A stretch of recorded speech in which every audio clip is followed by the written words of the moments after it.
ప్రసంగి గ్రంథము 2వ అధ్యాయము.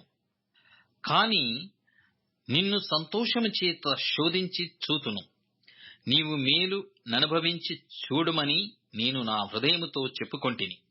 అయితే అదియు వ్యర్థ ప్రయత్నమాయెను.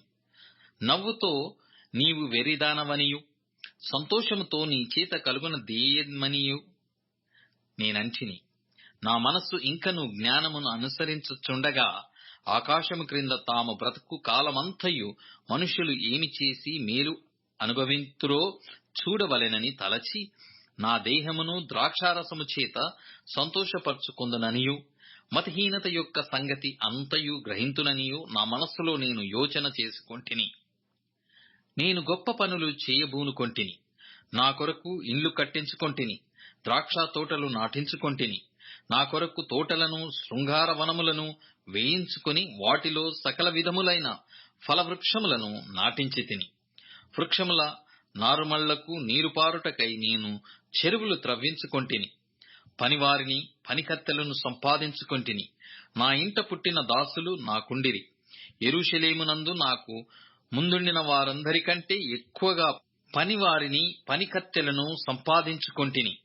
నా ఇంట పుట్టిన దాసులు నాకుండిరి. యెరూషలేమునందు నాకు ముందుండిన వారి అందరికంటే ఎక్కువగా పశులు మందలను, గొర్రె మేకల మందలను బహు విస్తారముగా సంపాదించుకొంటిని.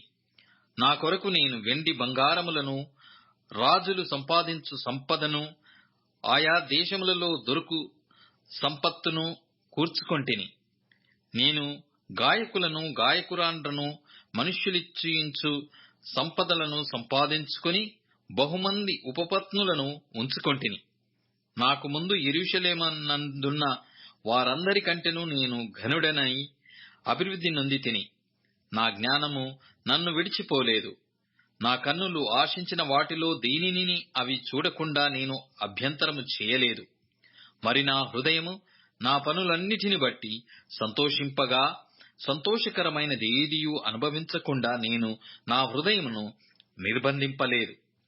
ఇది నా పనులన్నిటి వలన నాకు దొరికిన భాగ్యము. అప్పుడు నేను చేసిన పనులన్నీయు, వాటి కొరకై నేను పడిన ప్రయాసమంతయు నేను నిదానించి వేచింపగా, అవన్నీయు వ్యర్థమైనవిగాను, ఒకడు గాలికి ప్రయాసపడినట్టుగాను అగుపడెను. సూర్యుని క్రింద లాభకరమైనదేదియూ లేనట్టు నాకు కనబడెను. రాజు తరువాత రాబోవువాడు ఇదివరకు జరిగిన దాని విషయము సైతము ఏమి చేయునో అనుకొని నేను జ్ఞానమును, వెర్రితనమును, మతిహీనతను పరిశీలించుటకై పూనుకొంటిని. అంతటా చీకటి కంటే వెలుగు ఎంత ప్రయోజనకరమో, బుద్ధిహీనత కంటే జ్ఞానము అంత ప్రయోజనకరమని నేను తెలుసుకొంటిని. జ్ఞానికి కన్నులు తలలో నున్నవి, బుద్ధిహీనుడు చీకటి యందు నడుచుచున్నాడు. అయినను అందరికిని ఒక్కటే గతి సంభవించునని నేను గ్రహించితిని. కావున బుద్ధిహీనునికి సంభవించునట్లే నాకును సంభవించును. గనక నేను అధిక జ్ఞానము ఏల సంపాదించితినని నా హృదయమందనుకొంటిని. కావున బుద్ధిహీనునికి సంభవించునట్లే నాకును సంభవించును. గనుక నేను అధిక జ్ఞానము ఏల సంపాదించితినని నా హృదయమునందనుకొంటిని. ఇదియు వ్యర్థమే. బుద్ధిహీనులను గూర్చినట్లుగానే జ్ఞానులను గూర్చియు జ్ఞాపకము ఎన్నటికిని ఉంచబడదు. రాబోవు దినములలో వారందరూ మరోబడిన వారయ్యుందురు. జ్ఞానులు మృతినొందు విధమెట్టిదో, బుద్ధిహీనులు మృతినొందు విధమట్టిదే.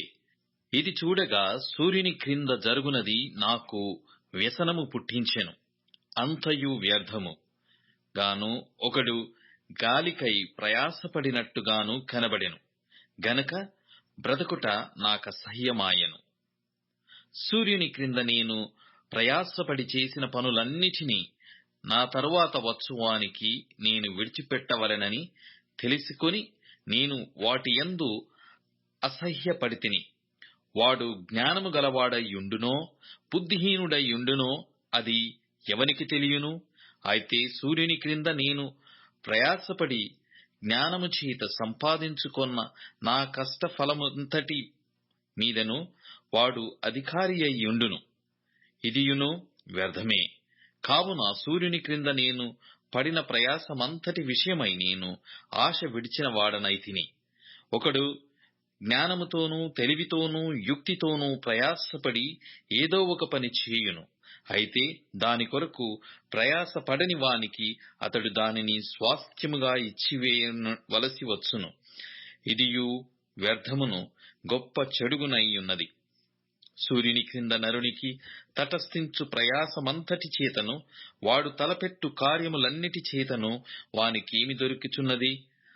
వాని దినములన్నీయు వ్యసనకరములు, వాని పాట్లు వ్యసనకరములు. రాత్రి అందైనను వాని మనస్సునకు నెమ్మది దొరకదు. ఇది వ్యర్థమే. అన్నపానములు పుచ్చుకొనుట కంటెను తను కష్టార్జితము చేత సుఖపడుట కంటెను నరునికి మేలుకరమైనదేదియూ లేదు. ఇదియును దేవుని వలన కలుగునని నేను తెలిసికొంటిని. ఆయన సెలవు లేక భోజనము చేసి సంతోషించుట ఎవరికి సాధ్యము? ఏలయనగా దైవ దృష్టికి మించిన వాడుగా నుండువానికి దేవుడు జ్ఞానమును తెలివిని ఆనందమును అనుగ్రహించును.